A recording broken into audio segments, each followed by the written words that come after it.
আসসালামু আলাইকুম প্রিয় শিক্ষার্থী বন্ধুরা, আশা করি সকলে ভালো আছেন। আজকে আমরা জাহাঙ্গীরনগর বিশ্ববিদ্যালয় সম্পর্কে বিভিন্ন তথ্য জেনে নেব। এখানে হল কয়টি, প্রথম বর্ষে সিট পাওয়া যায় কিনা, টিউশনি কেমন, র্যাগিং কেমন, কিংবা এখানে সেশন জট আছে কিনা, সকল বিষয় নিয়ে কথা বলবো। তো শুরুতে একটা অনুরোধ করব, আমাদের চ্যানেলে যারা নতুন তারা অবশ্যই আমাদের চ্যানেলটিকে সাবস্ক্রাইব করে দেবেন। কারণ এরকম ভিডিও কিন্তু ধারাবাহিক ভিডিও আমরা কিন্তু ছাড়বো, মানে ছাড়তেই থাকবো। অন্য কোনো চ্যানেল কিন্তু এরকমভাবে ছাড়তেছে না আমি দেখলাম। তো আমাদের এই চ্যানেলে প্রত্যেকটা বিশ্ববিদ্যালয়ের রিভিউ দেবো, সেই জন্য অনুরোধ সবাই আমাদের চ্যানেলটি সাবস্ক্রাইব করবেন। তো শুরুতে যদি আমরা বলি, এই জাহাঙ্গীরনগর বিশ্ববিদ্যালয় কিন্তু বাংলাদেশের 4টি স্বায়ত্তশাসিত বিশ্ববিদ্যালয়ের মধ্যে একটি। আর এই বিশ্ববিদ্যালয়টি প্রতিষ্ঠিত হয়েছে 1970 সালে। তো বুঝতেই পারছেন, বাংলাদেশের একটি প্রাচীন বিশ্ববিদ্যালয়। আর এই বিশ্ববিদ্যালয়ে বাংলাদেশের সর্বোচ্চ হল রয়েছে বর্তমান অনুযায়ী। এই বিশ্ববিদ্যালয়ে 22টি হল রয়েছে, ছেলেদের জন্য 11টি, মেয়েদের জন্য 11টি। মানে জাহাঙ্গীরনগর বিশ্ববিদ্যালয় করে কি, ছেলে মেয়ে সব কিছুই মানে সমান সমান রাখে। হল, তারপর আপনার সিট সংখ্যা, মানে প্রত্যেকটা ডিপার্টমেন্টে ধরুন 100 জন যদি ছেলে ভর্তি করে 100 জন মেয়ে ভর্তি করবে এরকম। যদিও 100 জন করে না, সেখানে সিট সংখ্যা অনেক কম। আর এখানে সবচেয়ে বড় কথা হচ্ছে, প্রথম বর্ষে হল সবাই পায়, মানে সবাই, মানে প্রথম দিন থেকেই আপনি হল পাবেন। এই সুবিধাটা কিন্তু তারা দিয়ে থাকে। এটা কিন্তু বেশ ভালো একটা দিক। আর নির্মাণাধীন আরও কিছু হল আছে, মানে হল কিন্তু আরও তৈরি করতেছে। তো বুঝতেই পারছেন। আর ঢাকার মধ্যে থাকবেন, এটা তো আরও বেশি মানে ভালো একটা দিক। কারণ ঢাকার মধ্যে থাকা মানে কি, আপনার সকল চাকরি টাকরি সব কিছু কিন্তু ঢাকার মধ্যেই হবে।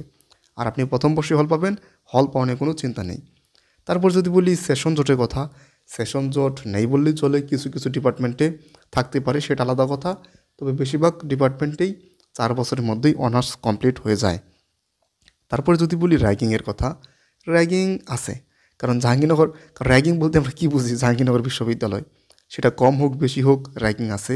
হয়তো বা আপনারা কিছুদিন আগে নিউজে দেখেছেন, মানে হলে নিয়ে, যেহেতু হল আছে, যেসব বিশ্ববিদ্যালয়ে হল আছে না, বা প্রথম বর্ষে হল পাওয়া যায়, সেসব বিশ্ববিদ্যালয়ের স্টুডেন্ট আর কি বেশিরভাগ র্যাগিং করে, হলে র্যাগিং করে।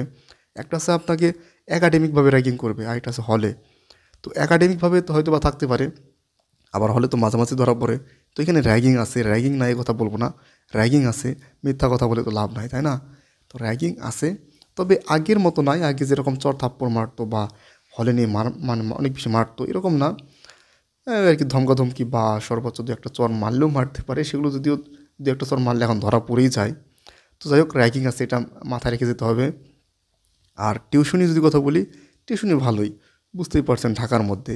আর ঢাকার মধ্যে তো অবশ্যই টিউশনি ভালো থাকবেই, সেটা হোক ঢাকা বিশ্ববিদ্যালয় বা জাহাঙ্গীরনগর বিশ্ববিদ্যালয়।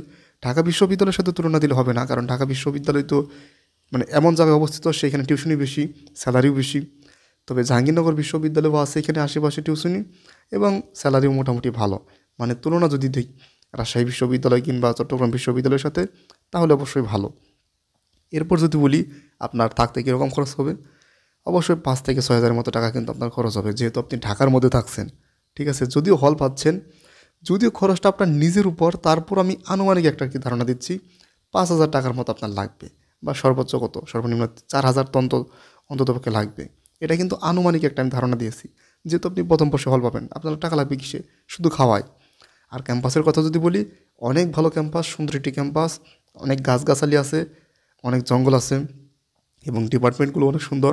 697 একর, মানে অনেক বড় একটা ক্যাম্পাস। তো বুঝতেই পারছেন, ক্যাম্পাসটি কিন্তু অনেক ভালো, অনেক সুন্দর, মানে অনেক বেশি ঘুরতে পারবেন। মানে ঢাকার মধ্যে এরকম একটা ক্যাম্পাস, সেটা তো একটা স্বপ্ন, তাই না? তো এই ছিল জাহাঙ্গীরনগর বিশ্ববিদ্যালয় নিয়ে সকল তথ্য। হল আছে কয়টি, প্রথম বর্ষ হল পাওয়া যায় কিনা, র্যাগিং, টিউশনি খরচ, কিংবা ক্যাম্পাস কেমন, সকল বিষয় নিয়ে কথা বললাম। তো আমাদের চ্যানেলে যারা নতুন, তার অবশ্যই আমাদের চ্যানেলটিকে সাবস্ক্রাইব করবেন, কারণ এরকম ভিডিও দেখতে চাইলে অবশ্যই আমাদের পাশে থাকতেই হবে। তো আজকে ছিল এতটুকুই, সকলকে ধন্যবাদ, আসসালামু আলাইকুম।